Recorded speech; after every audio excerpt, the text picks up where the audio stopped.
Eric, Omar. we're back. But the fellow Oh, you forgot the other name. Conor, Heffernan.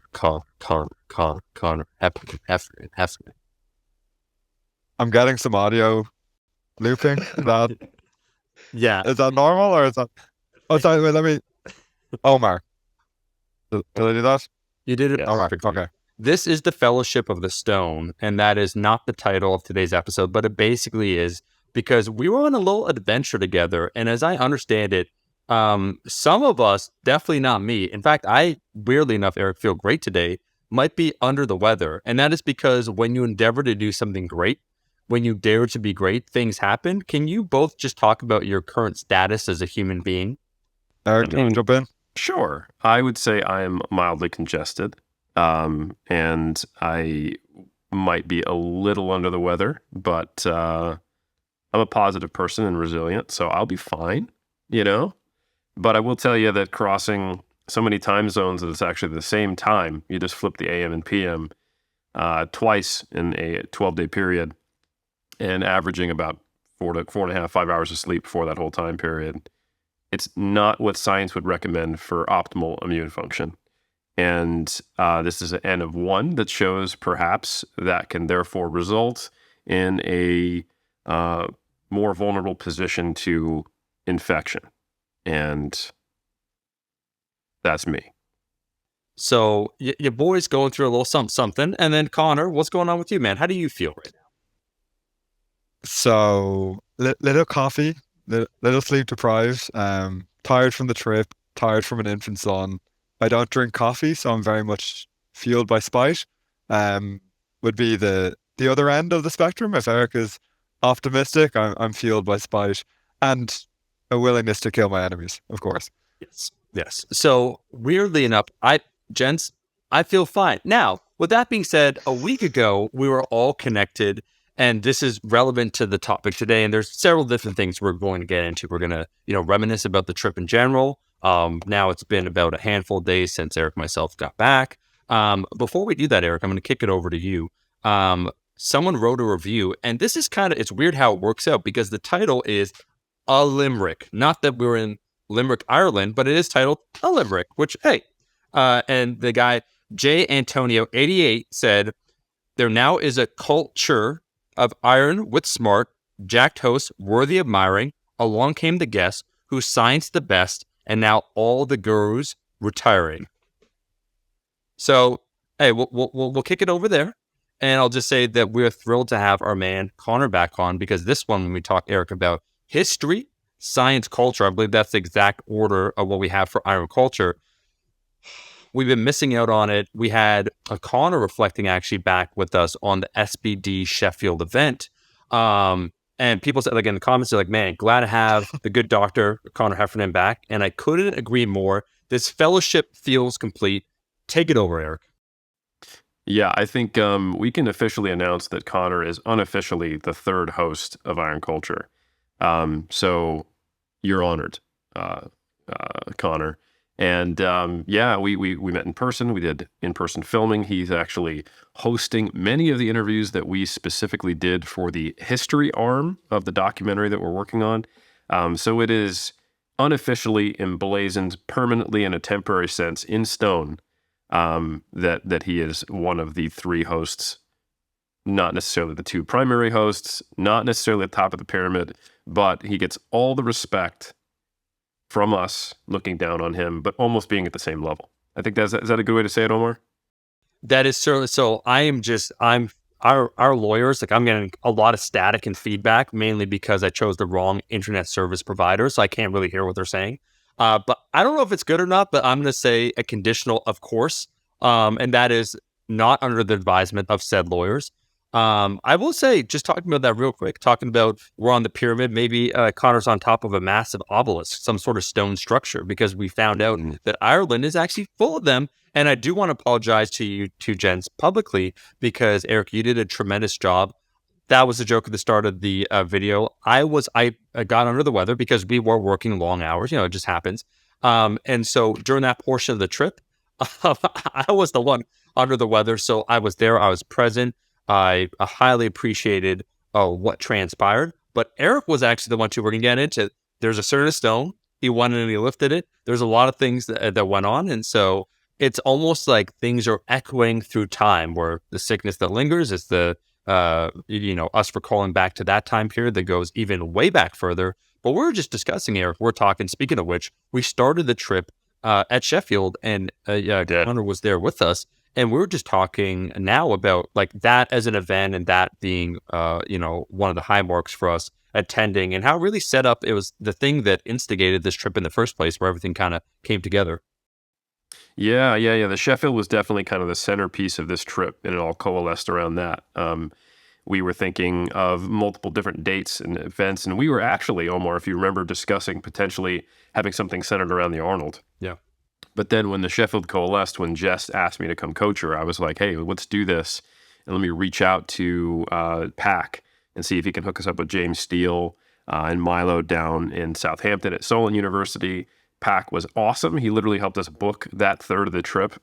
So huge shout out to Dr. Pack. We're going to have him on soon. We're going to talk about that little part.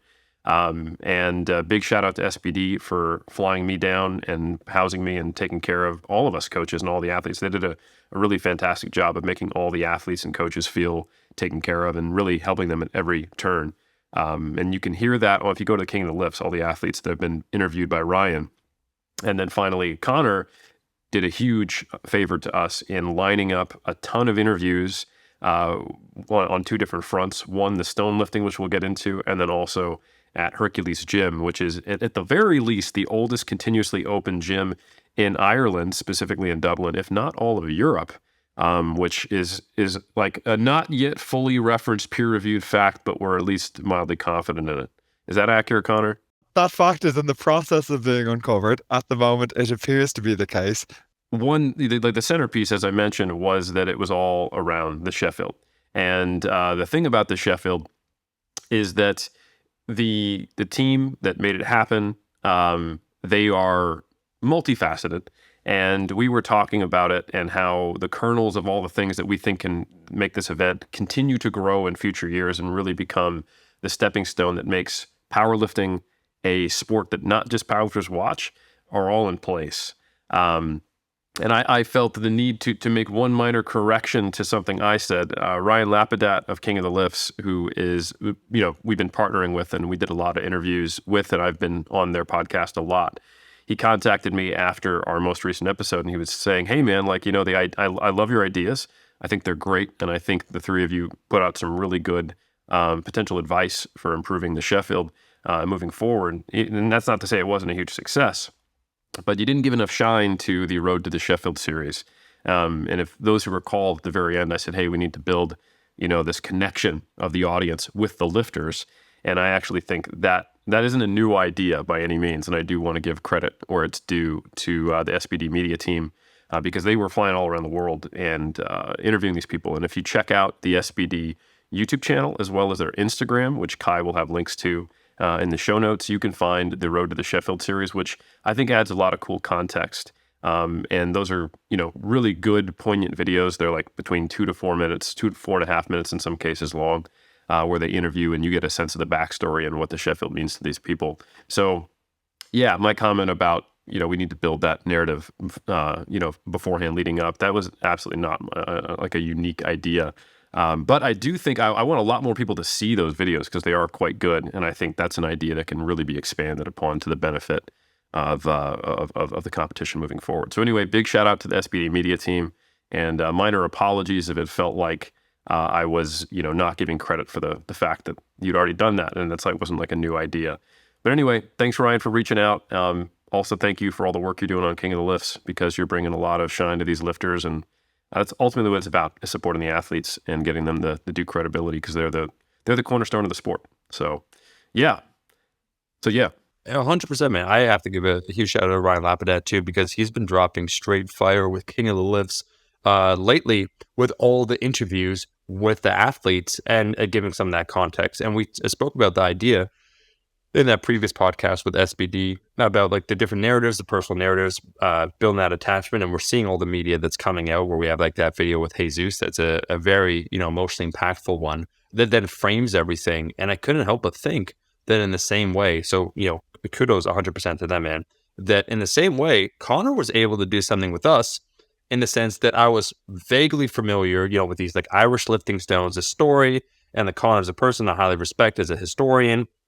But this conversation, and I'm jumping the gun here, with David, at, Indiana Stones, that they were both able collectively to get me emotionally engaged, involved, and interested in both the Stones, the history of it, and then actually its relevance to modernity within, I don't know how long Jay was recording, 5 or 10 minutes. And that's because I think as humans, we're all attached to the concept of these narratives, of understanding what this means, what is the significance. And that's why, like, we do talk, Eric, about history, science, culture, but the historical context to then understand all these things can increase that deep resonance that we all feel for lifting. So yeah, I was thinking about that with like their media team and then kind of like what Connor was doing where, man, what was incredible, I have to say, folks, once you see some of this stuff, the Iron Culture documentary, is some people are just studs. I put Eric's a stud. I put him out to pasture. I say, okay, what's our selection that we got here? What are we going to do? Oh, he's at Solon University. Okay, here we go.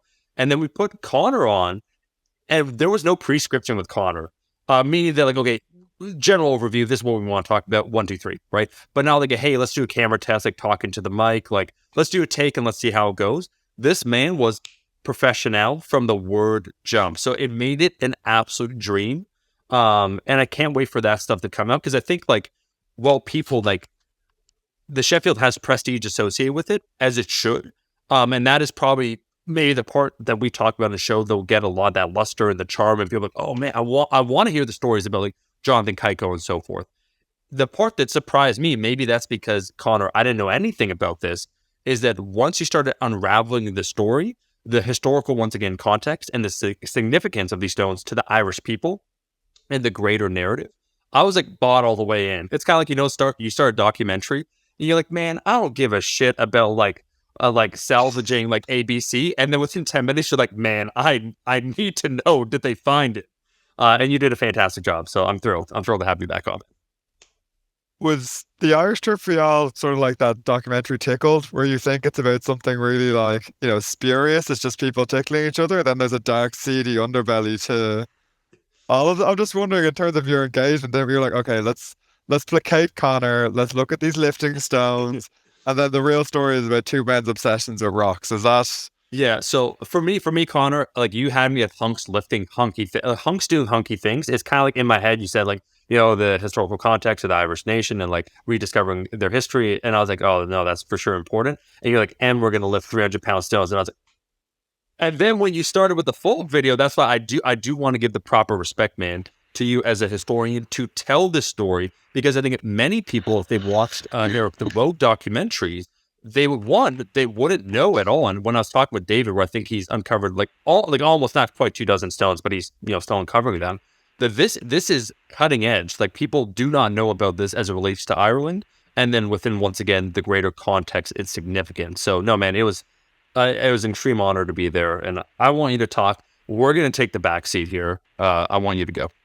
Okay, so yeah, I suppose we'll start with the stones that we visited, and then a little more about just stone lifting in general in Ireland. So first, like, absolute shout out to David Keohan, Indiana Stones, and we're gonna, hopefully you'll be talking to him at a different point, because he's gone around Ireland discovering the stones. I'm very much the historian who sat in the comfortable ivory and went through old folklore collections and sort of wrote pretty articles. Then I moved to Texas and I was like, well, I can never access these stones again, so never mind. And then over lockdown, David sort of fell in love with stone lifting and decided that he wanted to discover Ireland's lifting stones in a much greater way. So first off, props to David Keohan, props also to Peter Martin, who unfortunately has now passed away. He's a great historian of Scottish stone lifting. He wrote a book that's available online, Betwixt and Stones or something like that, where he talks about various stones in Scotland but also in Ireland. So they're my two shout outs at the start. But the stones that we went to, and I think, in terms of bringing you guys in, it couldn't have been a more perfect story. So the stones we went to visit were in Faha in County Clare, which is near Galway. So you were close, Eric, on your geography earlier. And these stones were on a farmer's land. They were in the cemetery of the farmer's land. Cyril, who was very nice and welcomed us into his land. And the story behind these two stones is that there was a man stone, which Omar, as we said, is about 300 pounds. And then there's also a woman stone, which was about 110 kilos or 120 kilos, I think we said it at. Yeah, it was 162 and 112, if I recall correctly. So the 162 is more like 355 or something like that, if I recall correctly. So we have the man stone and the woman stone side by side in a cemetery in this like vast, beautiful expanse of rural Ireland. And I think to get a sense of why this is so important, you have to look at what stones are typically used globally. So, in Scotland, in Iceland, in Basque region, in Japan, every country has its own lifting tradition with these stones, but typically it's a male test of strength. There are very few female lifting stones around the world. Now, that's not to say that women do not lift the stones. Jan Todd famously lifted the Dinny stones, and that's been replicated, thankfully, on numerous occasions at this point. We have Atlas stones now in World's Strongest Woman competitions, etc. But there are very few stones in the world that are dedicated women's lifting stones. The Husafell stone, the legend of it is that the farmer's daughter picked it up and walked around the field in Iceland, but there are very few stones that you'd point out in the world and say, that's the woman's stone. And to have a man stone and a woman stone side by side is incredibly rare. And it speaks to a tradition of male strength in Ireland, but also a tradition of female strength in Ireland and a sense of women's strength being celebrated within Ireland. And this is the thing for me that made these two stones so magical was the uniqueness of just a woman's stone existing, the Cloch na Man, as we'd say in Ireland, but the fact that it was side by side with the men's stone. So for me, immediately that was a special occasion. Now, the second thing was that this was in the corner of a cemetery. So we were walking, through the farm. We got to the cemetery that was on the farm site. It's a very small cemetery, and just tucked into the corner were the two stones. And from conversations with Cyril, the farmer, from conversations with David, who's been digging in more research, we know that one of the last men to lift the man stone was at least 60 to 70 years ago. Someone's grandfather, who ironically works with David now. We have no record of the last time a woman lifted the woman's stone. So Ayshea Ullah, who's Ireland's strongest woman, 5 times over, who has done some really great work with Irish strong women events in Ireland and is really trying to get that off the ground, no pun intended. She also joined us on this trip. So Ayshea not only lifted the woman's stone, becoming the first woman on record to lift these stones, because we don't have, a chronicled history of who lifted the stone when. So Ayshea became the first woman on record to lift these stones. She then went and lifted the man stone as well, tore her hamstring in the process of it, but lifted the damn thing off the ground in a very clean and beautiful lift. So it was a magical occasion for me because Irish lifting stones are not well known. Like, I think quite rightly, a lot of attention is given to Scotland, it's given to Iceland, it's given to the Basque region, lesser is given to Japan, although more should be. And this is because our lifting stones have actually been forgotten, for quite a long time. So we can talk a little bit about the mythology because I think that's something important. But I think the headline to say about this is Ireland has a huge amount of lifting stones and a huge amount of variety around our lifting stones. So we have stones that are similar to Scotland, where you lift it up on top of a wall. We have lifting stones that are similar maybe to the Basque tradition of lifting stones, where you're sort of bear hugging the thing up as high as you can. We have our own distinct lifting culture, and there's a story that I'll talk about at some point by Liam O'Flaherty, where he talks about, the ultimate test is to lift the stone up to your neck and kiss it 3 times. So we have our own traditions, and David has also discovered a stone that's on a beach, and there's a wonderful photograph on David Keohan's Facebook of him lifting the stone on the beach, and the sea is undercutting his feet as he lifts this beautiful, smooth stone. So we have a huge amount of variety, but they have been forgotten. And I think for me, it was quite poignant to be there, to be in Faha, to see these stones being lifted, because these are things that are really important to Ireland's cultural heritage, are important to strength heritage in general.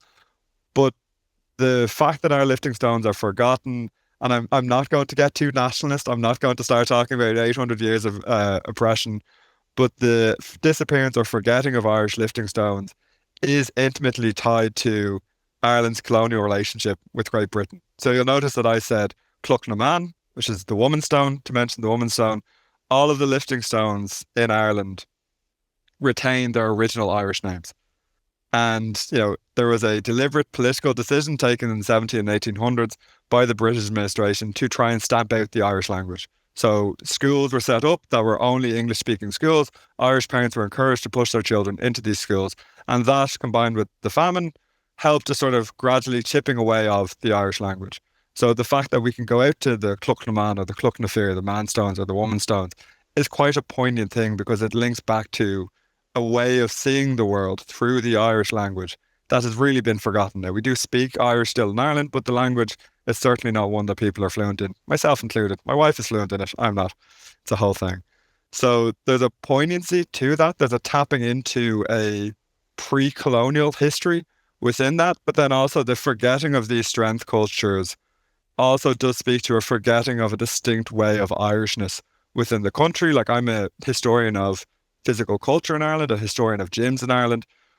There has been a primacy towards gym-based cultures, which are inherently, European in context, American in context, but the push towards those lifting cultures, which are so important, also meant a, stepping away from these older lineages of strength. And then the final thing, which again ties back to imperialism, unfortunately, is there has been a near 2 to 3 century move from rural areas to urban areas. As people moved from rural to urban, these traditions were forgotten, or just simply the strong men and women who could have lifted these stones either emigrated or they went to the main sort of cities around the country. So there's a poignancy, there's a sadness in these stones.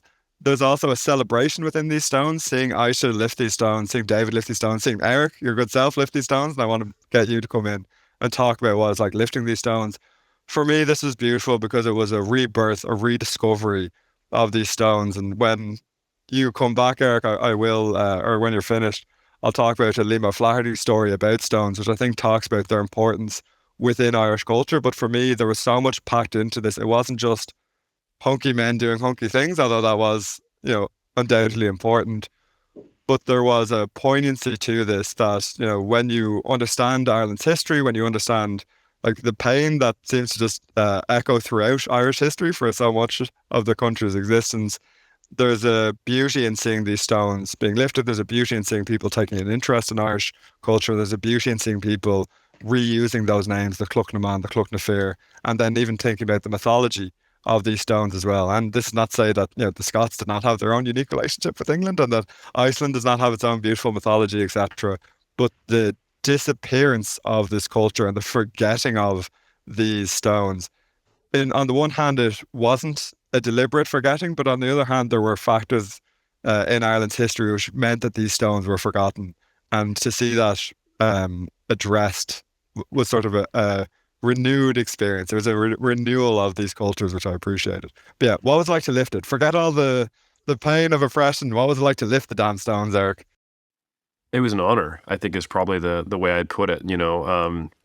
I lifted it after, of course, Ayshea and Dave did. I thought that was only appropriate. And I did the women's stone first, just because my own limited experience with stone lifting, the best I've done. I haven't done natural stones before. I've done Atlas stones, and 125 to like the typical strongman stone height is the best I did. So I wasn't even sure if I could lift a 110, 112 kilo natural stone. And it was definitely challenging. And it's amazing to think that hundreds of years ago, there are people who weigh, probably 30 to 40 to maybe even 50 kilos less than me, 4 inches to 8 inches shorter than me, on average lifting it. It's impressive, in an era where the information about lifting, the commonality of it, all of that, and just the whole culture around it was different. It was something astonishing to think about, when you think about it. And then the man stone, the 162 kilo one. I mean, I guess I technically lifted it. This isn't an IPF comp, right? I don't need to be at full extension until I get, the down command and 3 white lights. And I was joking about that because my head set was very much in the fact that I was just coaching at the Sheffield. But I guess there's different degrees of lifting a stone, and you talked about it. I definitely couldn't have got it high enough to kiss it 3 times. I'll tell you that much. But I think, David got it to the point where he was standing mostly erect. His knees were a little bent. Ayshea lifted it despite popping her hamstring midway, and she got it higher than I did. These are both people who are, just far stronger than I am. Like David's built like a brick shit house, and so is Ayshea. So I was just really pleased that I was able to kind of negotiate the stone and figure out enough so that I could actually break the floor. And that's really all I was able to do, which was really cool. Not that I have like a huge connection to my ancestry, but it did feel pretty cool getting a connection to Irish heritage because I am, we were joking about, I won't even go into the jokes we had while we were in Dublin about like 23andMe and learning about your ancestry and then totally changing your personality based on something you've never known. But I am like 50%-ish Scottish and Irish, based upon 23andMe. And that's something I've sort of known. Like I do have, when I competed in my one Highland Games competition, I did wear, and I got a kilt that was attached to my Scottish lineage. So this is kind of cool to I guess do the Irish side of my history and just kind of feel some connection to it. I don't want to overplay that. I don't think it would be disingenuous for me to say that a huge part of my identity and who I am is my heritage, but I was surprised by the fact that it did mean something to me as just kind of being your typical American white guy, So I was like, oh, this is cool. Like this means something. And I think that was heavily influenced by the fact that I saw how much reverence David, you, Ayshea, and everyone else who was there. It was really, really cool. A bunch of lifters, which surprised me and was a really cool experience, came out from the strongman and powerlifting community. When we just hopped right off a plane, and Conor drove us out, which we greatly appreciated, to this farm.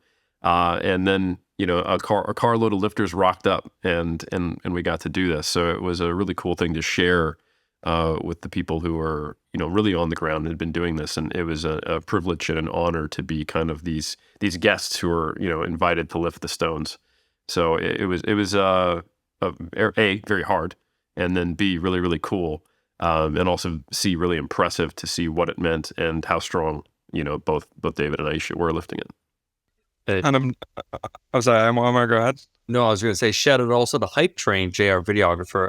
Yes, actually, yes. My bad. Jay absolutely did lift it. Yeah. So yeah, go ahead. I just want to give him props because I didn't. So like Jay, fantastic. He's the strongest cameraman in Europe. I'm very confident in that. To the same degree we are that Herc's is the oldest open gym. And we have no contrary evidence. The guy's got nearly an 800 total. In his early 20s, by the way, and not even fully filling out the 105s. And he was also able to lift to a far greater degree than I was the man stone. It's a very strong lad, and it was also cool to see him because he's from Limerick. He's an Irish fellow as well. So it was actually really cool to see a bunch of people get the opportunity to connect with the stone. No, Conor, before you go on, man, Eric, first I want to say you absolutely did, as David explained, a lift is a lift. It got off the ground, therefore it counts. But to be serious then for a second, Conor, that's why I think it is important to get into the historical context. You were explaining some of this. We had the 3-hour ride from Dublin. In between our mutual appreciation of hair metal, where you're explaining some of the history, which was that was a beautiful bonding moment, okay? Let me just reply on that. Yeah. That's what some student hooky thing. But I will say, it was extremely powerful to witness a group of people kind of reclaim their history via unearthing what transpired, and even what you said there, resonated with me. What you said about the language, right? Like an intentional forgetting and elimination of the use of the language, and even like the way that when David explained it, and I was thinking to myself while I was witnessing it, is I've mentioned this before, and not to get into too much. Like my last name is actually a British fabrication. It's another consequence of colonialism, and so just like. When you guys, and we're going to release that with the agriculture documentary, but you guys were on fire when you just were explaining that. And then that's why the intentional use of certain names and retaining the native language with which it would give the proper context. And then, as Eric said, the reverence, it was an extremely powerful moment to be a part of. And that's why I think what did transform it for me was seeing like immediately when we start getting there was a crack like Sarah, like Ayshea, like all that stuff, and then when we get there, like it was, and let's frame it too, Eric, as Conor explained, it was in the cemetery, right? It just felt like you felt the weight of the moment, like kind of pun intended, and that's what you said. I was trying to remember, Conor, the way you and David framed it, where it's like pulling from the like you guys were, anyways, you're on a roll. And so there was a lot packed into that moment. And I found myself reflecting on it, even though we're all like sleep deprived on the drive back. So please, you could go anywhere and everywhere. We have the time where you said either, I think, either historical context or the Stones, David, his journey. I'm not sure where you want to go, man, but you go ahead. I'm here to listen. Yeah, and like I'm so happy Eric said, negotiating the stone, because I think that's the difference between a natural stone and just even an atlas stone. Yeah. Is there's a negotiation that goes on because all of these stones are different. And Omar, to pull back on your point, the thing that makes natural stone lifting the most unique form of lifting is that when you lift a natural stone, you're entering a stream of history where you're, reaching back, as we said at the time, to people who've lifted it in previous generations, but you're also, reaching forward to people who are going to come after you and lift it. And I mean, for me, there was such a wonderful contrast between, seeing Evie and Jesus, and all Amanda and all of the people breaking world records. And I was just thinking to myself, like, what's happening with that barbell afterwards? Like, it's such a funny thing to think about, where you look at an Arnold and you're like, what's going to happen to that log, or what's going to happen to that Atlas stone? And when you think about the natural stone, people have lifted that centuries ago. People will hopefully lift this in centuries to come. And I think that's the difference between lifting a natural stone and lifting any other type of implement in a gym, is that the natural stone, you are entering that stream of history where you get to meet people from past and present, and you're all sort of engaging in the same feat. And it's only lifting it once. There's a reverency to it. In Ireland, as is the case in Scotland, like, our stones are typically found in culturally significant areas. So many of the stones that David has found, many of the stones that have been written about, have been found in cemeteries. They've been found in, crossroads where people would come to meet. They've been found in schoolyards. They've been found where the, sailor, or not the sailors, but where the fishermen would come in and where they dock their boats. There might be a lifting stone there. There might be lifting stones where the stonemasons used to be. And just David has discovered one stone that was sort of the stonemason's test stone. So before you could become a stonemason, you had to lift this stone up onto the wall. So where the stones even are located is deliberate. It's not when I go into my university gym, and shout out to Ulster University, it's a great gym, where sometimes the barbells are hidden in places that one wouldn't expect a barbell to be found, and the dumbbells are found in hidden places where one wouldn't expect a dumbbell to be found. Like, the stone is placed deliberately, and the stone is lifted up and it's put back. So you'll notice when we went out to the Faha Cemetery, we moved the stones into a more amenable position to lift them. When we were done and everyone was tired and skin had been lost by lifting the stone, we moved the stones back to where they came from. And this isn't unique to Ireland. Again, the same things happen in Scotland and Iceland and other parts of the world. But I think it shows a reverency for stones that you don't get in other parts of lifting. And I think, Eric, the fact that yourself and Omar, coming to this relatively cold, and what I mean by this is, I deliberately didn't tell you about 800 years of oppression on the drive down, etc. But even just, going into the cemetery, having an inkling of what this means, but then to actually sense that and to see what it meant to Ayshea and David and myself and Jay and Matty and all the rest who came down, you got a sense of, oh, this means something and this is important. And there's for me, I suppose the rediscovery of Irish stones is quite funny, because they should never have been forgotten, because, like, the mythology that exists around Ireland, so much of it has to do with stones. The Cliffs of Moher, even the Giant's Causeway in the north of Ireland, to give an even better example. The story of the Giant's Causeway was because Fionn McCool heard about a Scottish giant who was about to invade Ireland and started picking up stones and throwing them into the ocean so that he could get from Ireland to Scotland to face this giant. Now, admittedly, Fionn McCool saw how big the giant was and he turned and ran back to Ireland. But he had the last laugh, because the giant then came over to Ireland. Fionn McCool got his wife to dress him up as a baby. Scottish giant comes in, sees Fionn McCool as a baby. If he says that's the baby, I don't want to see what the dad looks like, ran back to Scotland. So it's not the most heroic of mythology stories, but so many of the stories of Irish giants and heroes relate to stones, either lifting them or throwing them in some way. And I think what's funny about Irish lifting and Irish stone lifting, and there's two stories that I want to talk about, is how intimately they're related to the life cycle. So I mentioned Fionn McCool, excuse me, is this great hero of Na Fianna and this sort of great Irish band of warriors his son Oisin, and I won't go into this too much, but there's a story about Oisin and his father. They're walking through the woods and they see a beautiful woman on a horse. Oisin goes up to her and asks her name. She says her name, says she's from Tiernan, a land where people never get old. She invites Oisin to join her. He goes with the woman to Tiernan. After a few years, he says, "You know what? I want to go back home to see my dad, to see my friends." She says, "Okay, so no one grows old here, but people grow old outside of Tiernan." So he goes back to Ireland. She says, "If you go back to Ireland, take my horse. Don't step off the horse because you'll age immediately." He goes back to Ireland. He's looking for his dad. He's looking for his friends. He doesn't know that they're long dead. And he sees a group of men on a road trying to move a heavy boulder. Now, Oisin is known for his strength. He sees the boulder. He tries to move the boulder while on top of the horse. He falls off the horse. His feet touch the ground. He grows old immediately and dies soon after. But before he dies, he tells the men the stories of his father, Fionn McCool, and the Fianna, and all of these warriors. And I know this seems like a tangential point, but for me, it has a natural resonancy with stone lifting and lifters in general, which is know when to stop. Because Fionn McCool tried to exert his force over the stone beat him, and he died soon afterwards. I say that only in jest, but there is actually a more serious point here, which is this idea that even in Irish mythology, the stones are related to birth, death, renewal. Fionn McCool, or Oisin, pardon me, tries to lift the stone. The stone is too heavy for him. He realizes his mortality and he begins to age rapidly soon afterwards. A more modern example, and this one is more relevant for myself and David because we're traveling there in the summer, comes from an Irish essayist, Liam O'Flaherty. It's called The Stone, which to me, and I'll spend a minute or two talking about this, encapsulates the beauty of stone lifting in general. So The Stone, it's a short story, it's part of an essay collection, tells a story of an old elderly man walking around the ruins of Inishmore on the Aran Islands. So the Aran Islands, for Star Wars fans, there's some Star Wars films that are filmed on one of the islands. They destroyed the island, but I hope, don't need to go into that. So this old man is walking around, sort of the outskirts of the town in Inishmore.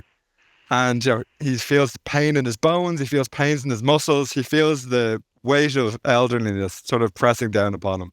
And out of the corner of his eye, he sees the lifting stone from his village. Now, the lifting stone has been long forgotten by that point, but when he sees the stone, his mind casts back to when he was a young man, and the lifting stone was the test of strength for men in the town. So he talks about the fact that, when he was a young boy, there were 3 ways of lifting the stone.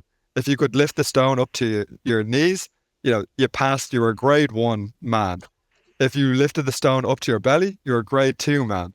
If you lifted the stone up to your chest and kissed it 3 times, you were the cock of the walk, you were the man of the town, you were the ultimate strongman in your village.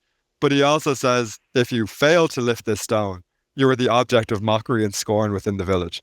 And he says this has been the case in this village since time immemorial. And if you've ever visited the Aran Islands or gone to Inishmore or Inishboffin or Inishman, like since time immemorial, you feel what time immemorial means when you go out to these islands. So the old man is reminiscing. Eric, go ahead. So does that mean I'm a grade 1 man by that standard in my lifting performance? Oh, you're a grade 5 hunk. I mean, I'll take it. it converts, But that's a yes. PA into like Ireland or England, we convert it. So grade 1 Irish man is grade 5 hunk anywhere else. Got it. We have stricter standards, right? You are pretty hunky. I agree. There we go. So the old man sees the stone, the memories come up. He decides, I'm going to lift this stone. I'm going to relive and recreate, that sense of achievement I had as a young man. So he starts to heave and push and force and move his body. And Liam O'Flaherty captures the innate strain that all of us would feel, in doing, say, a heavy deadlift or, doing a 1RM. And Liam O'Flaherty captures this, but it's not just the weight of moving the stone. It's also the weight of his age fighting against him. And there's this heroic story. It's the closest thing I've read in a lifting context to, say, Hemingway's The Old Man in the Sea, when he's straining against the fish and there's this sort of Christ-like sacrifice that's going on as he's fighting, limb and sinew to move this heavy weight. And as the stone begins to reach the man's chest, we get this sense of euphoria, this sense of achievement, but then the man dies. And you'll see that there's a lot of death related to Irish stone lifting. And rather than being a sad ending or a tragic ending, the story ends with the man's funeral and stories of his death reverberating throughout the town. And at his funeral, we then get a paragraph which says, the younger men of the village then began to lift the stone and test themselves against the stone. And within this, 10 to 12 page short story, you have everything in there. You have birth, you have death, and you have renewal. And for me, the thing that's so beautiful about the story is the thing that remains is the stone, and it's in a constant act of being rediscovered by younger generations. So I know I've taken this on a tangent, but I wanted to talk about what it meant, in old Irish mythology. It's the very landscape that we have within the country is often tied back to stones, but also the how stones can fell even the strongest of heroes. But then bring it up to this 1937 story, which is possibly one of the last times the stones were written about in a popular context in Ireland. There was a Peg Sayers autobiography where she talked about her brother, but also we get the same thing where it's birth, death, renewal. So, like, it seems archaic on the one hand to talk about tests of manhood and manhood and strength in 2023 because as Evie and Ayshea and many other lifters have shown, you know uh, the idea of just having tests of manhood seems a little bit archaic when we can see what women can do. But for me, it's not the gendered element of this, but it is the cultural element of this. And I think the fact that, in the short story where the man is dead, but the stories of his death encourage the next generation to lift the stone. And we get a sense then that this is constantly going to be rediscovered. And although we had that sort of disappearance of these cultures, David and others have helped with that rediscovery of them again. So I think the reverence that you see there is born from the sense that the stones have such a long heritage and history within the country, and they've meant so much to so many different people over that time. But then there's also an excitement when the next generation gets to discover the stones. And, Eric, as you said, when the next generation gets to lift the stones and realize the strength of people who came before them, because we do have a recency bias with strength. We do see these, superhuman feats at the Sheffield and the strongest men and women competitions. And we get an idea that, sort of strength was invented in 1977 when pumping iron was released. There's I think, there's a humbling element to lifting these stones because you get a sense of, oh, someone was able to lift this without a dedicated, periodized, evidence-based training program. Someone was able to do this, without the latest circuit training, etc. Someone was able to do this based on their own strength, born from their daily activities during this time. So for me, these stones encapsulate what lifting can mean for communities, for individuals, but for entire cultures and countries. So I'm very much a stone lifting advocate, if that hasn't come across. And how could you not, with everything you discussed, and you framed part of that as a tangent, and I would say it's essential because it gives an understanding of the mythology, which informs the history, which informs the significance, which informs why we felt the way we felt when we were out there, which was full of meaning. And you were talking about the recency bias. I can tell you that with powerlifting's explosion, and this was palpable at the Sheffield, and I mean no disrespect to some of the younger lifters who are coming up. They are the very important new generation. Some of them don't even know about people who were lifting in 2015, let alone 500 years ago or longer. And the really cool thing about the trip for me, because we had multiple aspects of this, is that the Sheffield was now. The trip to Solent University was looking forward. How do we improve our practices, in the future? The stone lifting was looking as back as far as we have physical evidence to look, at least in that region. And then the other piece that I would love to hear you talk about, Conor, is the unbroken chain of the longest open gym in Dublin. And as we think, in Europe in general, it is a shift from, like you said, and a somewhat melancholy shift historically in terms of its significance from lifting the land itself into now, gyms. But it has its own rich history, but it is far more recent, if not as recent as the Sheffield. But from 1935, we have Hercules Gym, Herc's Gym, as they call it in Dublin, which has its own very unique culture. And it spans, members who are also basically owners of the gym as well, because it's a co-op, which I won't talk too much about. I want you to talk about, who are in their early 20s, all the way to, the oldest members who were, I believe, in their 70s, if I remember how old, Patty was when we interviewed him, which was amazing. So let's shift from, the distant, now rediscovered history, which is amazing. Seeing this new generation of lifters towards the Hercules, and that experience that we did the day after, stone lifting, which you so masterfully set up, where we got to sit down and interview 7 different members. And then Jay and I actually got to train in Hercules, which was a really cool experience. But yeah, you and I got to the really cool privilege of tag teaming these interviews of all these different members, and understanding what kind of rich culture has been at Hercules and the history that we saw almost all the way to the start, but not all the way back, because you'd have to have a relatively elderly lifter alive to talk about their days lifting in 1935. So when Omar said I was going to tag team Eric the next day following the Stones, I had something else in mind. A little bit of a gear shift had to go on, but it was okay. Omar said he was going to watch. Again, I was all sorts of confused about what. A bit excited. Oh, very excited. I think the excitement was clear to all. And I do apologize about the tight pants. So I'll talk about Hercs in a minute. It's just funny, he said some of the lifters at Sheffield didn't know who lifted in 2015. I remember being at a strongman event, and someone beside me was like, "Oh, who's that guy over there?" And I was like, "Bill Kazmaier?" And they're like, "Yeah, what's he do?" I was like, okay. So they explained, they're like, "So he was like pretty strong, right?" I was like, yeah, I guess Bill Kazmaier was pretty strong. Yeah. Conor, who was in front of us at Sheffield? Who was in front of us, bro? When you came down? Oh my God. Who's there? Big Z. Big Z. Eric, the amount of people who did not ask Big Z for a photo was astonishing. And Big Z is a recent legend in strongman. I would say probably, like, I was there from the word jump. He was immediately in front of us. Yep. Two people. And we saw him walk in too. And then there's maybe another one. So it's like a room of 2,000 people. Anyways, talking about the historical legacy context and the recency bias of like Sheffield. Literally in my head, Conor, I'm like, this is the only legitimate like lifting celebrity that's here. Like athlete that has that prestige where if he walks in, it's like, oh man, that's Big Z, man. They got to give respect. 2 people.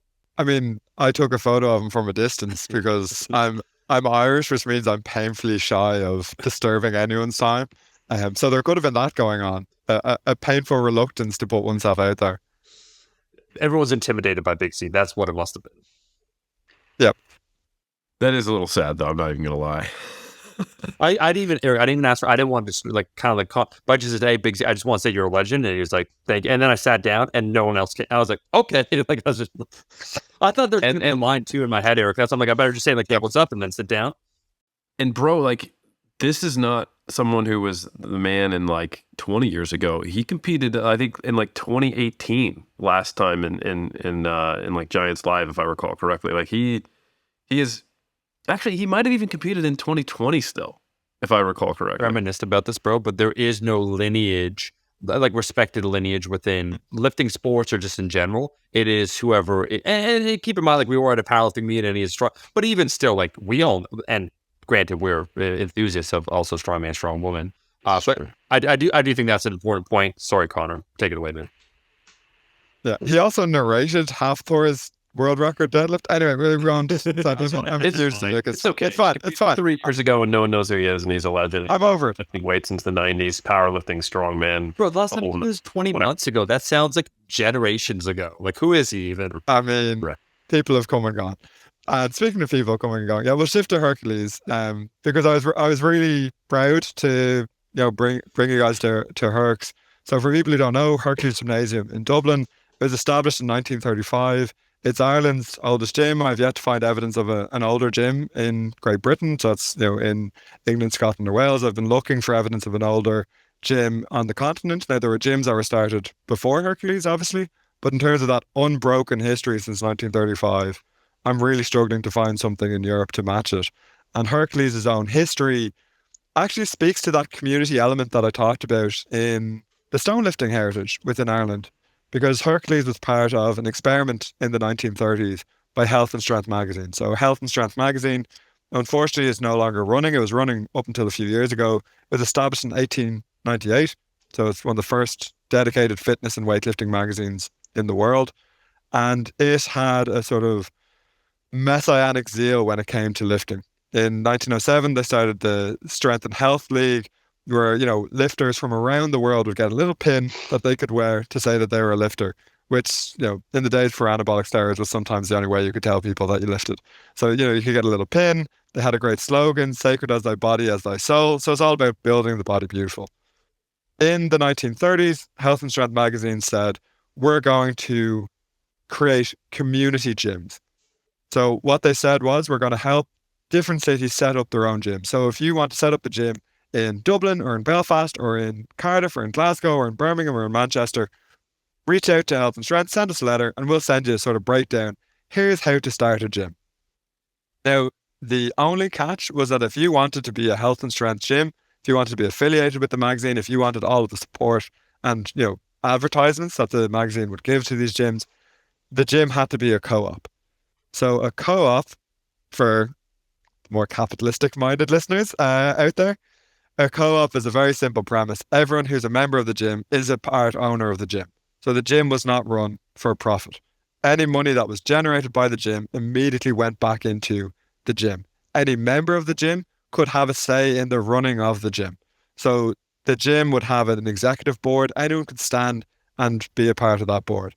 And this is important because if you think about the typical lifespan of a gym, it's probably between 3 and 5 years, if I'm being quite generous in the present age. Now, obviously, you have sort of globo gyms and gym franchises, but even they've struggled, in the last few years to sort of redefine themselves in so many ways. Because Hercules was a co-op, it was able to sustain itself in a much greater way because any of the decisions taken were by the members and for the members. And the original origins of Hercules came from a British bantamweight wrestler, George Dale, who was living in Dublin at the time. He wanted to set up a gym in Dublin to, in his words, get working class inner city delinquents off the streets. So it was a different time and his heart was in the right place. Like, to put this into context, in 1934, the Superman magazine, which is another physical culture magazine, had to close down because it was becoming way too far right and fascist and was starting to push for the creation of a fascist league in England. So, at the time that there were some trying to create overt fascist physical culture leagues, you had Health and Strength pushing the communist-ish sort of, communal leagues. So I'll forgive the delinquency is, the comments is what I'm trying to say. And initially Hercules, swept up working class men from inner city Dublin. There are great stories that have been recorded from, around 1936, 1937 of the men creating the equipment themselves. So they would look at Health and Strength magazine, they would see what the lifters in, more well-furnished gyms were using, and they would go to the scrapyards and they would cobble together their own barbells, their own weights, and their own machines. And in time, more and more people entered the gym so they could re-equip the gym in so many ways. But what was so special about Hercules was it was founded in 1935 and immediately it took an interest in driving physical culture in Ireland. So if you look at Irish bodybuilding, Irish Olympic weightlifting, and then later Irish powerlifting, Hercules is a mainstay in terms of the athletes who are competing, but then also the people who are organising the sport. And Hercules from 1935 to 1985 was on Ormond Quay in Dublin. Eric, I'll get you to talk about some of the reminiscences from the lifters in a minute. By the time they had reached 1985, they were effectively training in a dilapidated building. For want of a better phrase, the building was crumbling. They moved in 1985 to its current location in Lurgan Street, and again, still in inner city Dublin, and they've remained there ever since. But even the location of the new premises, quote unquote, because 1985, it's in a housing estate. It's very unprepossessing. A lot of the equipment, traveled over from the old gym, and they've still kept some of those relics in the gym. But it's this sense of an unbroken chain across the years, and it's not this sounds like I'm quoting, Thor from the Marvel franchise. It's the people that make Hercules in much the same way that it was the people that made Asgard, because the setting up of the co-op meant that the members themselves took a real pride in the gym. You have multi-generational lifters within the gym. So we interviewed Jer and his dad, and Jer actually helped set up all of those interviews, so I can't take any credit for that. He was amazing in getting us in there. But, how many gyms can you go to? And I've been in Herc's, training where I saw Bill Healy is a master's powerlifter. His son, Wayne Healy, is a fantastic Olympic weightlifter. Bill was training his grandson in Hercs. Like, how often do you see, intergenerational lifting within the gym? And it's not just Bill and his son and his grandson, there's Jerry and his father. There are multiple fathers and sons in that gym. And when you speak to the members themselves, Hercules isn't where they go to work out. Hercules is a part of their lives. And there's a sociological concept by Ray Oldenburg, which talks about the third place, which is the establishment of a place between the home and the workplace, outside of, say, the church, that became a real home for people to meet, congregate, and form community. And for me, Hercules is one of the few gyms in Ireland. It's becoming more and more rare, to have that community space in a gym where it means so much and where it's a part of people's lives. Like one of the men who we interviewed, Ben Hartigan, I remember being in Hercs. He's now, in his 60s. He probably won't like me sharing the story, but I'm sure he'll appreciate the motivational element to it. He was doing a set of front squats. He felt a twinge in his chest. Turns out he had a heart attack. He drove himself to the hospital. He was back within Hercs in about 2 months, slowly but surely rehabilitating himself. And I remember talking to Ben at that time, and he just spoke about Hercules like it was oxygen. Like, if he was going to recover from this, if he was going to build himself back up, he was going to do that in Hercules. He was going to do that with the support of people in Hercules. And, when we went in and started interviewing people, we saw Ben pressing a lot of weight over his head. So that recovery has been full and very motivational. But I just remember talking to him in my early 20s and him saying that, he had two options when he suffered that heart attack. He could sit at home and he could be scared, or he could go back to Hercules and slowly but surely build himself back up. He could put his ego outside the door and start to rehabilitate himself. And when he went into the gym, I remember, this is a former powerlifting champion, a former Olympic weightlifter, a man who did well in bodybuilding as well, lifting what would have been for him heavy weights, and people cheering him on and supporting him in a way that if you saw, Jesus grinding out that world record deadlift, there was a pride in Ben's progress that was born out from that community element within Hercules. So we can talk about the history of it in a couple of different ways. I'll pass over to you, Eric, because again, you came into this cold. Like, I knew, as someone who trained in Hercules for many years, what it was about, the community element to it, how special it was, that it has a certain atmosphere when you go in. But I'm interested in your thoughts, because obviously you went into this. Like, I deliberately sort of didn't talk about it too much because I wanted you to experience what it is. Yeah, and I think it was impactful for me just going there and witnessing some of the relationships and connection that people had through our interviews. And we'll come back to how it impacted you, which I think can palpably speak to the listener about how much it can be a life course altering experience to be in such a spot. But I'll say this, that listening to Jer talk about his experience, the son who is in his early 30s and he's now on the executive board, and he is, in a leadership role and helped us organize these interviews. Him talking about like literally being a single digit age and hanging out in Hercules was pretty cool, and that it was this given for him that Hercules was part of his life and a place where he and his father connected. And yeah, just to get a sense of it, Hercules is it's an interesting place. It's in a residential area, and like after I think 7 or 7:30 p.m., you're not supposed to do snatches or clean and jerks or deadlifts because you're right next to these other residences, and you wouldn't know it walking by it, except for this very small sign on the side of a building. And then you walk down a hallway, and then you go in, and it's this 3-story building. And on the bottom floor, you have Olympic weightlifting equipment, dumbbells, and some other lifting equipment. And the next floor, you have a different equipment at the top. That's where we did all of our interviews in the office. So 3 floors of equipment in a space that you wouldn't typically think of as a gym. And it would have been really interesting to go and see the old location, because some of the longer term members who we interviewed, they expressed how the move was challenging at first. And kind of like you said, it really is who's there that makes it. But initially they were talking about how I didn't have that kind of gritty and industrial, sweaty, stinky feel.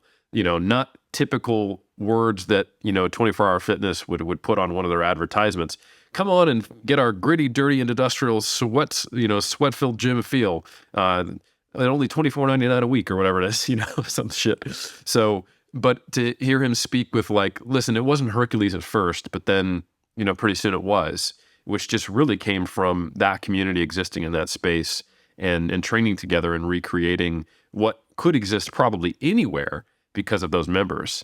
So that was an interesting thing to hear, and just to hear them talking about, I guess the shared pride and all their different accomplishments. And it was a very Irish experience of all these people who are like 6-time like champions in both sports, like weightlifting and powerlifting. And like I can see their stuff on the wall. Like there's no hiding it. Like you guys have done very well, and this was a big deal at the time. And it sounded like the vast majority of weightlifters and powerlifters at a high level were all training at Herc's at many points in the history of the building, and still to some degree to this day. And some of these masters lifters are now masters champions. So it was a really cool experience, and I started to get a glimpse of what it might mean to be there and train there for some of the people who had literally spent their entire adult lives. Like I'm talking to someone who's like, the new location, which they went to in 1985. I was 3. You know what I'm saying? So it's like it's something I probably won't understand for another 30 years of what it would be to be like. They've been lifting.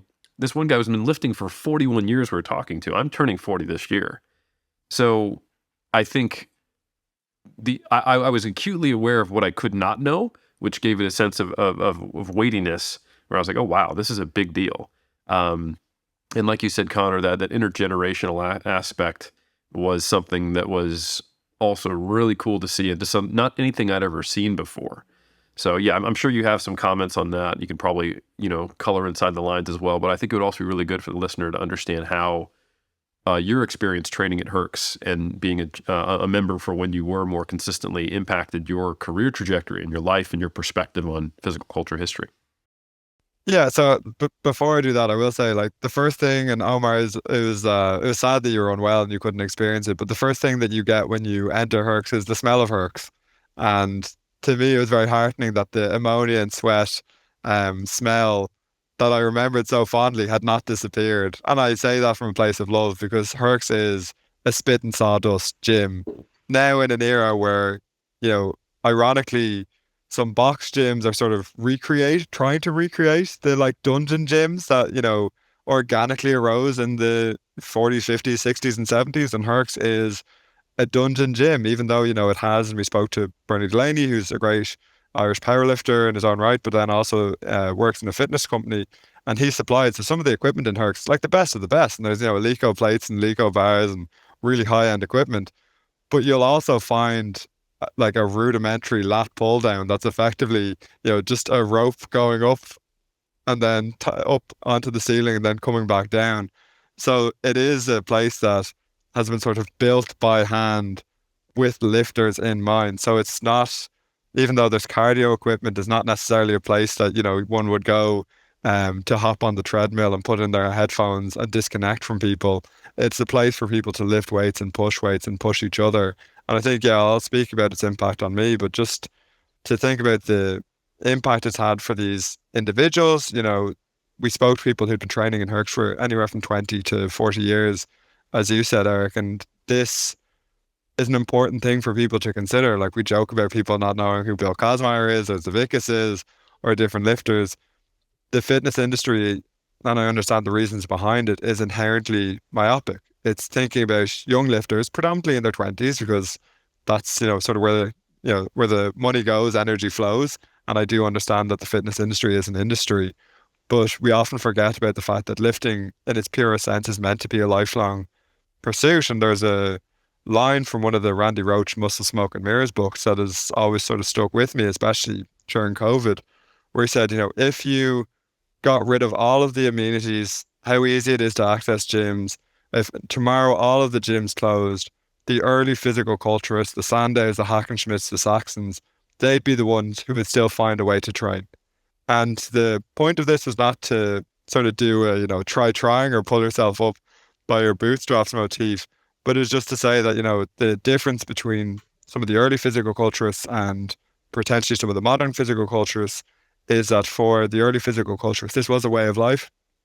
This was how they oriented their life. This is how they understood life. George Hackenschmidt wrote a book on philosophy, which is very similar in some of the readings of it to like Vedanta-esque, all is one, Brahman is everything, school of seeing the world and the universe, all is one, but sort of mediated that through his interest in wrestling and weightlifting. Like, it's a really interesting thing. Even KVIR, an Indian physical culturist and bodybuilder, writing to Mark Berry in the 1930s, we talked about this in a paper with Ashwarya Ramachandran, where he says, all is one. When I see you, I see myself, and nothing is divided in the universe. And then he started talking about his bench press and how good his pecs were. And Mark Berry was like, I don't understand that philosophy thing, but yeah, you're looking sweet in these photos, so I'm gonna put you on the cover image. So I make this point because when you speak to the people in Hercs, you do get the sense of, oh, these are physical culturists. Like, these are the people that lifting is a significant part of their life, and not in a weekend warrior sort of way, not in a I'm going to get really into powerlifting for 5 years, then I'm going to tweak my back, and then I'm going to drop out. And this is not me shaming people, but the life cycle of the fitness industry at the moment, and has been the case for many decades, tends to be very short term. And when you go into Hercules and you're speaking to, masters lifters, or you're speaking to someone who was on the top of the mountain, like Ben Hartigan, like Bernie Delaney, like all the other lifters that we spoke about, and now they're training for training, but they're still setting individual goals, they're still setting individual targets for themselves. They just have an innate love of strength and of pushing themselves. For me, that is Hercules, incarnate, Hercules made flesh. It's a sense of always striving, always pushing, no matter what the circumstances are. And if the goalposts move, well, then you still play the game. And I think for me, it's such a contrast with how we typically view fitness, how we typically view lifting. So I think it's important to maybe stress that point, that this is born from the fact that, as that Jer was in Hercs at single digits, Ben talked about bringing his baby to the gym in a pram when his kid was 6 months to watch daddy lift. And this isn't, abnormal or strange. This is what the Hercules family does. So I think that's maybe a prelude to the influence that Hercs had on me, because it came at such a critical moment in my own life where I used to lift because I played rugby. Wasn't particularly good at rugby, as my friends continue to remind me, but I was Rudy without the satisfaction of getting the moment in the game. Do you know the way? Like, really earnest and tried, but God love him, he wasn't very good. And, I respect the coaches for being like, I'm not giving this motherfucker a Rudy moment. You're amazing, but you're not going in because you're not actually amazing at the sport. You're just an amazing person who plays the sport. So when I realized that rugby was not going to work out for me, but lifting, I enjoyed. I joined Hercs when my rugby career was taken from me at such an early age. Tragic, absolutely tragic. But I didn't know. I went online. I got a program. I didn't really get what lifting was, and I used to go into Hercs every morning before college, where I would train with predominantly older members of the gym, so men in their 50s, 60s, 70s in one case, a man in his 80s, and they would just spend time talking to me about lifting, about different ways of training. One of the first programs I did, independent of any sport, was a York barbell course from the 1930s that Hercs had on the wall. And then I progressed from the York barbell and I went on to a Weider course that Hercs had on the wall. And then, when I got more confident in my own knowledge, I would train in Hercs, and I'd have people who had this sort of coach's eye because they'd been training for 40 or 50 years. And even though maybe they weren't licensed coaches, they could say, oh, hey, move your legs in a little bit more, move your feet out a little bit more. Oh, maybe you should try something else. And that sort of ingrained in me a sense of, oh, if I'm doing this for life. And the beauty of speaking to them, I'm just saying as a lifter before I was talking about as a historian, was they all had the fire for lifting at different points in their careers. So some of them, as you said, were high-level Olympic weightlifters, they were high-level powerlifters, they were high-level bodybuilders. So like they had that, like, to use a motto from the Sheffield, the burn the boats motivation at a certain point in their careers. And I think everyone needs that, even if you're not competing at the Sheffield. You all need the, I'm going to save grandma if I deadlift this heavyweight moment. Let's turn up the slasher and let's go. But then they also had that sort of innate desire to continue lifting. So for me, it ingrained in me that you will have peaks. You will have moments where you're setting PRs. You will have moments where training is going very well or competition is going very well, if that's what you're doing. But you also have stability in lifting. And it's that, Henry Rollins quote, 200 pounds is always 200 pounds. But for these men, it's 200 pounds across their lives. So from a lifting perspective, it ingrained in me that this is it, this is me. And I've not stopped lifting since then. My son was born, I couldn't train with barbells for a little while, so I did kettlebell complexes because I had 15 minutes when he napped and I was sleep deprived and sore. But it's what I did because it's part of who I am. And that entire indoctrination is due, to Hercules. As a historian, I was a terrible historian. Now, some may still say I'm a terrible historian, but for different reasons. So I was a budding undergraduate doing history and political science. We could do a whole podcast on why political science is not actually a science, but we don't need to go down that particular rabbit hole. There's no jobs in history. They're certainly not going to hire me in political science, but I didn't know what I wanted to do. I was 3 years into a 4-year degree. I had a wonderful lecturer, Patrick Bernhard, who I owe a great intellectual debt to. And he said a very simple thing, like, what do you like to do? Because I was studying medieval Irish history, I was studying, British history, I was studying European history, and I was really bad. Some of the essays, some of my interest in it, there's a great text saying you can't make chicken salad out of chicken shit. And that was very much the style of student that I was at that point. But Patrick Bernhard said, what do you like? I was like, well, I go to the gym a lot. I really like that. And I train with some lifters and they tell me some fun stories, from the 50s, 60s and 70s. It's like, do that. I was like, excuse me? Like, do that. Study the history of lifting in some capacity. So the very first history essay I ever wrote was on Charles Atlas because Bernard, who I used to train with in Hercules, used to use dynamic tension as a boy and he would tell me that it transformed his life. So from Charles Atlas to the present day, I've sort of not looked back as a historian. But I think, and I mentioned this, when we were filming, everyone who's a member of Hercules is an amateur historian. Because when you go into Hercules, the first thing that you're told is that this club was established in 1935, that this club was a co-op, that this club has, survived decades longer than it had any right to survive. When you speak with the lifters, they will tell you about Rocky's clean and jerk in the 1980s. They will tell you about the late, Jerry, who pulled 200 and 250 kilos off the floor with these. They will tell you about, Ben Hartigan. They'll tell you about Bill Healy. They'll tell you about any variety of lifters from that time and all of their feats. So you take an interest in it. They'll tell you about, an American magazine coming into the gym and everyone reading it to get the latest secrets or trends.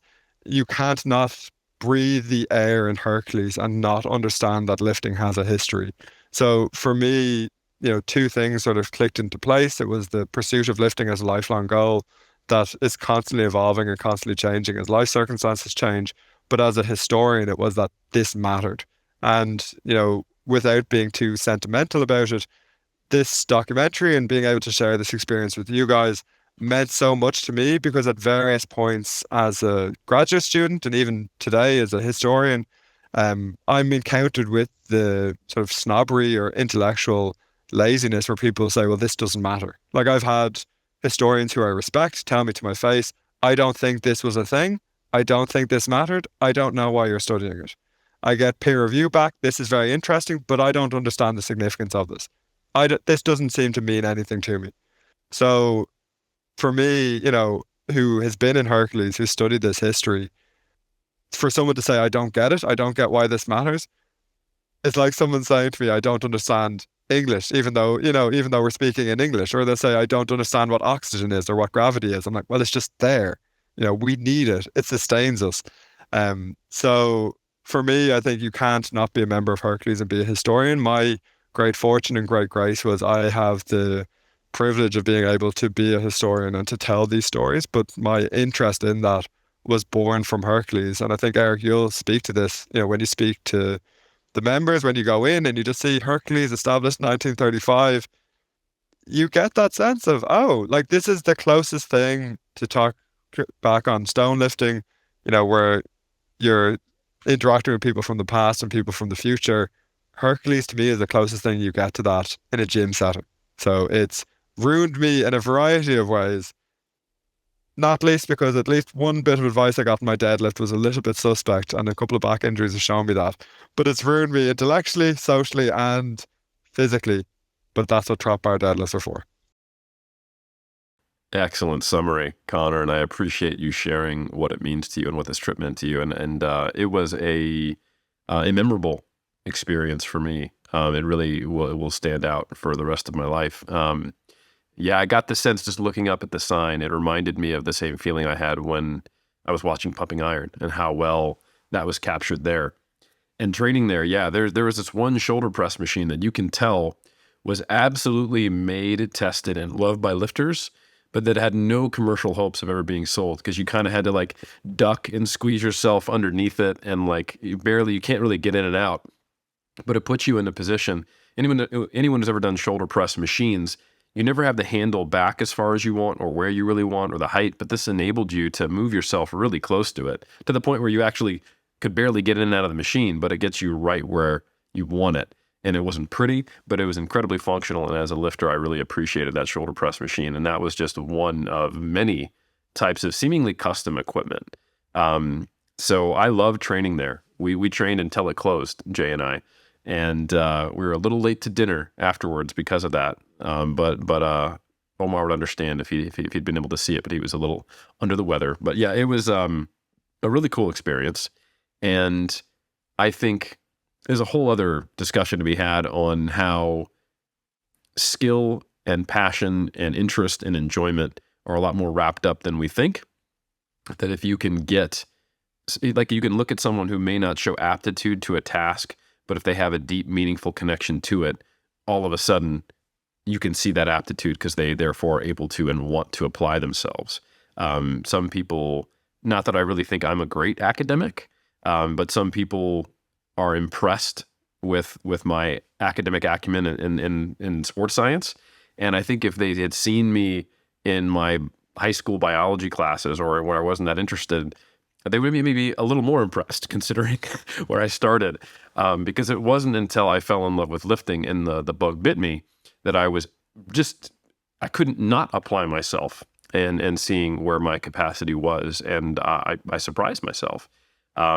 And I can also relate to your experience of not getting the same kind of legitimate look that other historians get. Because the same thing in sports science. In sports science is like, political science is probably not science, but sports science is, it definitely is science because we're measuring things and there's empirical approaches and all that, and we can test hypotheses, but it's sports science, right?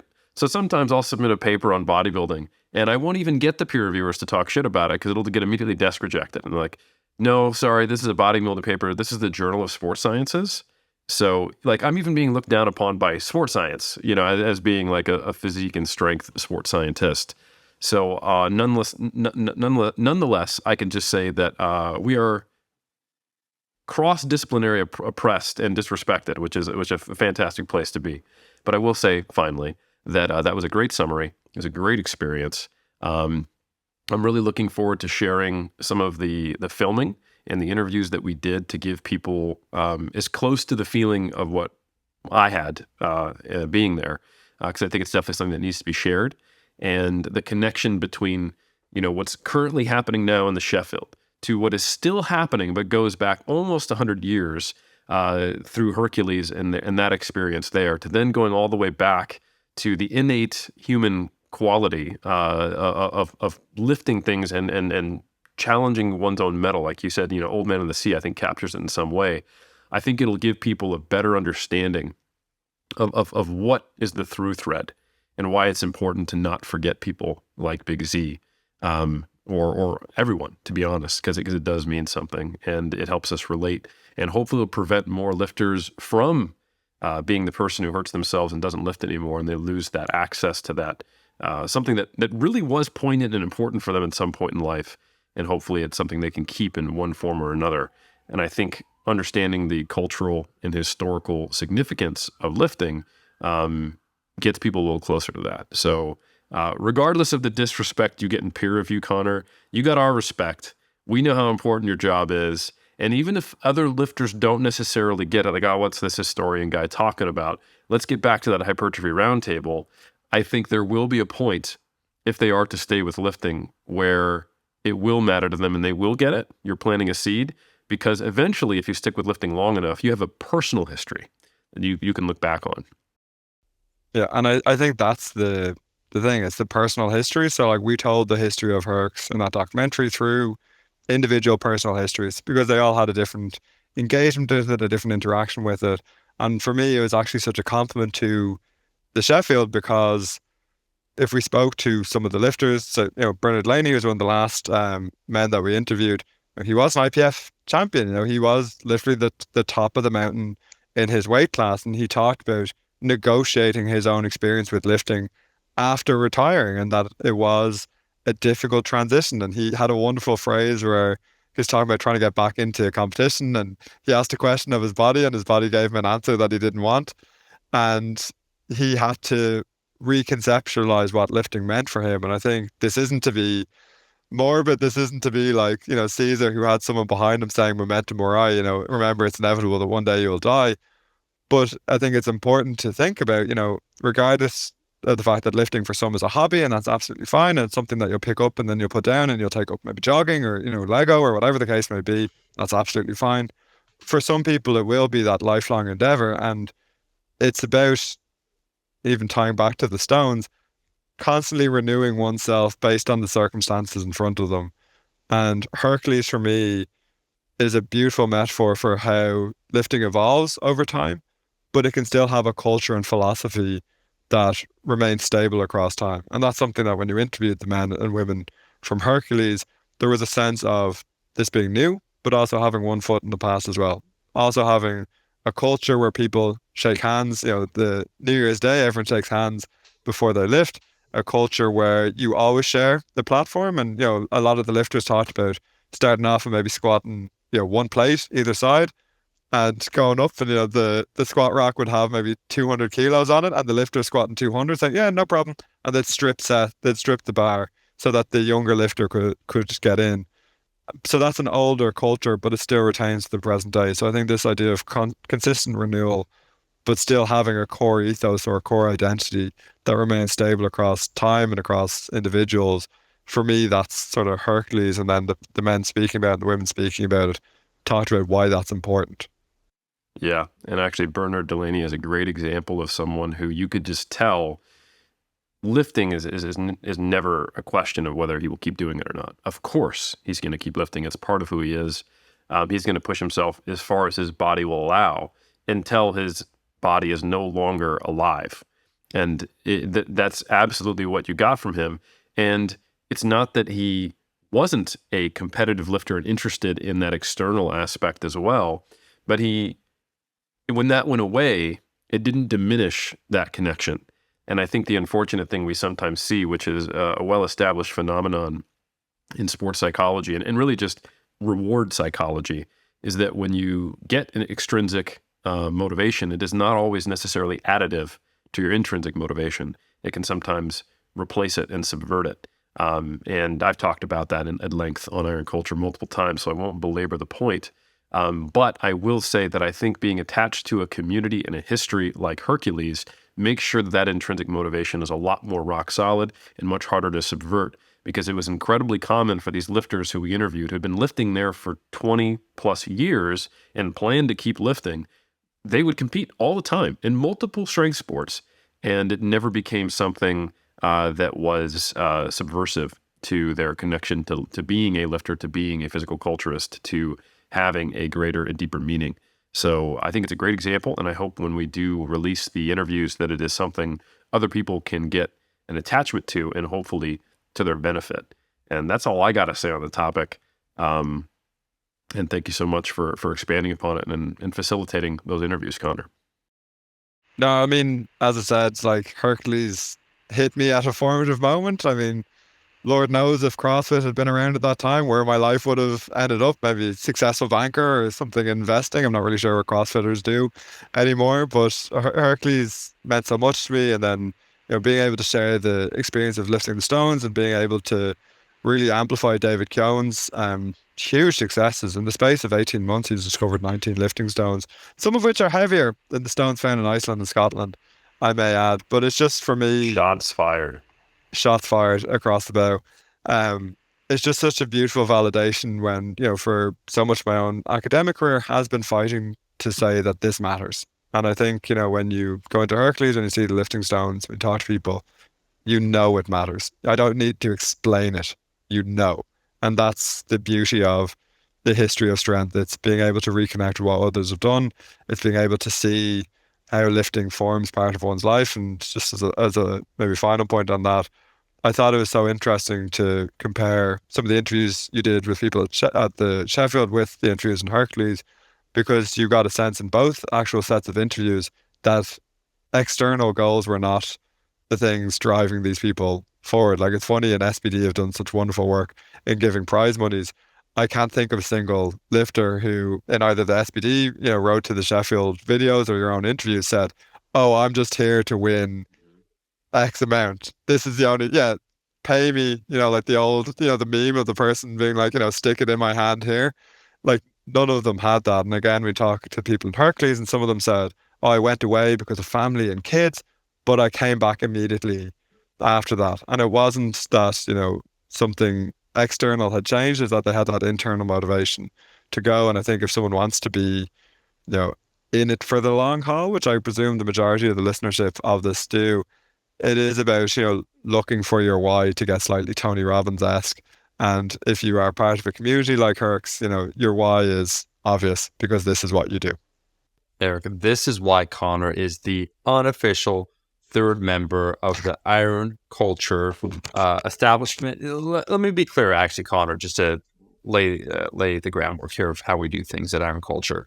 We're not some sort of communist co-op, okay? We're actually in a capitalistic oligarchy, and that's why Eric and myself, hands clasped, not going to say what we're wearing or what we're not wearing, what happened the night before, but we're there, and you're somewhere. There's an obelisk.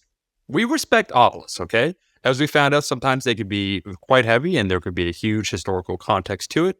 But I think you framed this perfectly, man. Like, myself and Eric really enjoy these conversations, but I think, to use the word, I was going to say radical, Eric, but let's use the word of the triple. We said subversive, which is like we're trying to invert some of the like structures and the institutions. If we use Chip Conrad's fitness industrial complex, what you said, Conor, where the money flows, the attention goes, that there is a huge emphasis on the now and on the future, because you're trying to market to the youth, or the people that have the disposable income, or they're the most invested, maybe not emotionally, but just the ones that you could monetize the most.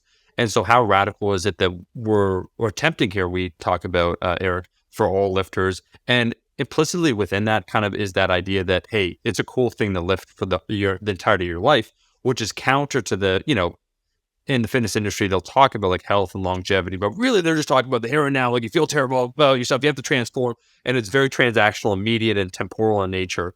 And so to be connected and to be grounded, both participating, allowing you, Conor, sharing more about your culture, about the history, and then the institution. So like Herc's as an example, where it's this place that really, as you guys joked, is probably like the longest continuing gym in Europe, was just wonderful to see. And I can't wait for people to see it. And I think that's something, on a personal note, some of the best reviews we get, Eric, are people saying that either changed the way they think about lifting, either the investment and their enjoyment. And we all got bit by, I think it was Conor that said, the bug, not the bug that I gave everyone, aka the plague, but I mean like the bug of lifting. Syphilis. Yeah, I didn't want to say it out loud, but like it's something. Luckily, we're in modernity, though. They'll just say otherwise we'd be going stir crazy. Like, our brain would be rotted. It'd be terrible. Curable, question mark. But we all got bit by it, and it's as if we want to share it with the listener, with the viewer, and help them understand, and help them understand through their own lens. So no, man, I'm just entirely grateful. I'm acutely aware of the time constraints. This is definitely not the last time we've had the Conor Heffernan on. We're going to make sure we link all the appropriate resources down below. I want to say thank you to everyone that listened to another episode of the Iron Culture. You could go ahead and leave a rating or review. Typically, people leave 5 stars. We'll leave it to your own discretion to leave whatever number you think is fair. We read them. We read the limerick. This one is 5 stars, I believe, by Antonio. So shout out to Antonio. And we'll catch you every single insert date here from now until the end of time. And that in and of itself is a riddle, because we know that it'll never be ending. It's unending.